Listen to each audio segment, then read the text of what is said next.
Thank you very much. Colleagues from BBC, give the floor to you, please. Hi, Minister. I'd like to ask a question in English, if you don't mind. We've seen an increase in the violence in eastern Ukraine in recent days. A lot more people have been killed. Russia insists that the Minsk protocol needs to be implemented, but I'd like to ask you what concrete proposals and suggestions Russia has to ensure that that happens. And more critically, perhaps, is Russia prepared then to stop the flow of troops and of equipment across the border from Russia to Ukraine, to stop the violence? Thank you.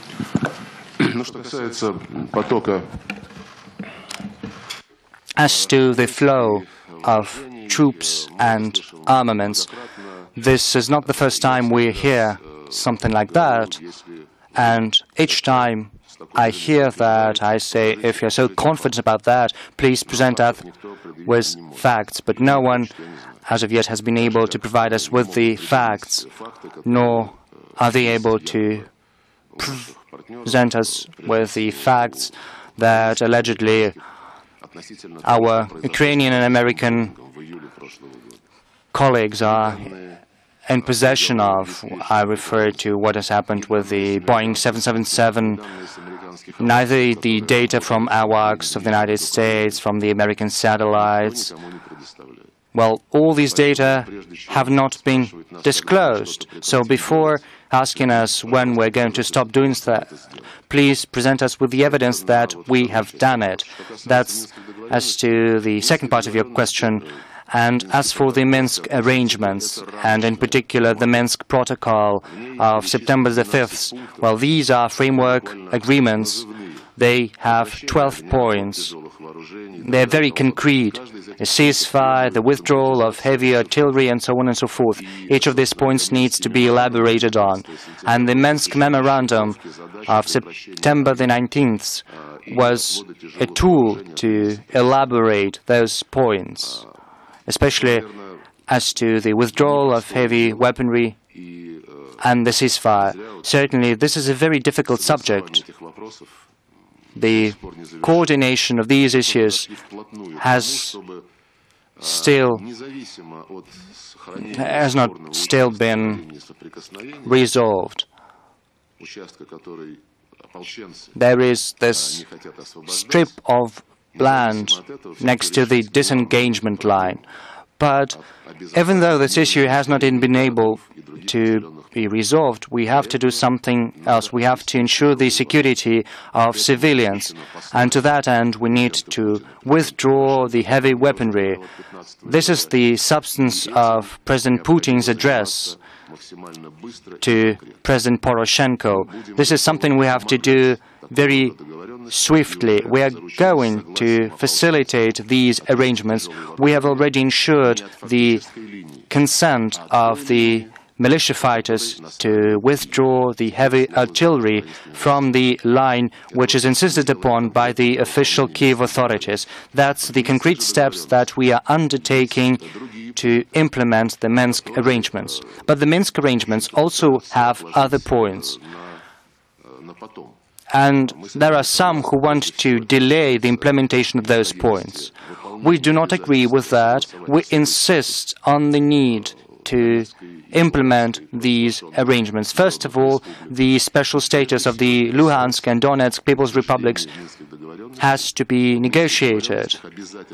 This is something which is included in the Minsk arrangements, as well as the Kiev authorities' obligation to launch an inclusive, comprehensive intra-Ukrainian dialogue. Certainly, there are other issues that have to be resolved as well. The OSCE monitoring of the Russian-Ukrainian border. I believe this is the issue which is of the utmost importance to you. Well, the monitors from the OSCE are working at the checkpoints. The Ukrainian customs officers and other officials are also there. They have a chance to inspect those checkpoints. They have a chance to inspect the humanitarian convoys that are going from Russia to the territories of the Donetsk and Luhansk People's Republics.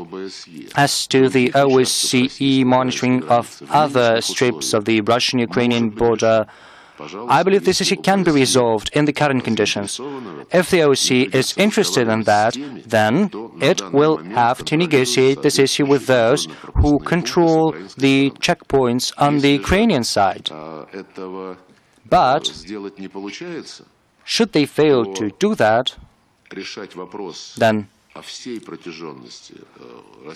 the issue of monitoring the overall of the Russian-Ukrainian border can only, once the political settlement has been achieved on a comprehensive scale, and once elections have been held, so that the officials in Donetsk and Luhansk get the security assurances. Such an act has to be adopted by the Kyiv authorities in compliance with the Minsk arrangements, but as of yet, unfortunately, no one has even embarked on this path. So, as of now, the withdrawal of the heavy artillery, the coordination of issues pertaining to the special status, the security issues, and the launch of an inclusive constitutional reform process. These are the issues that are paramount. This is, the last point is of the utmost concern because the Ukrainian authorities seem to be trying to procrastinate the decentralization, all these terms that the Kyiv authorities have invented probably is just a cover to delay this process. Quebec, South Tyrol, and other examples are abundant in Europe because it shows that this issue can be based, it can be resolved. I don't understand why Ukraine has to be a unitary state, irrespective of what the interests are of Hungarians, Russians, Romanians, other nationalities that live in Ukraine.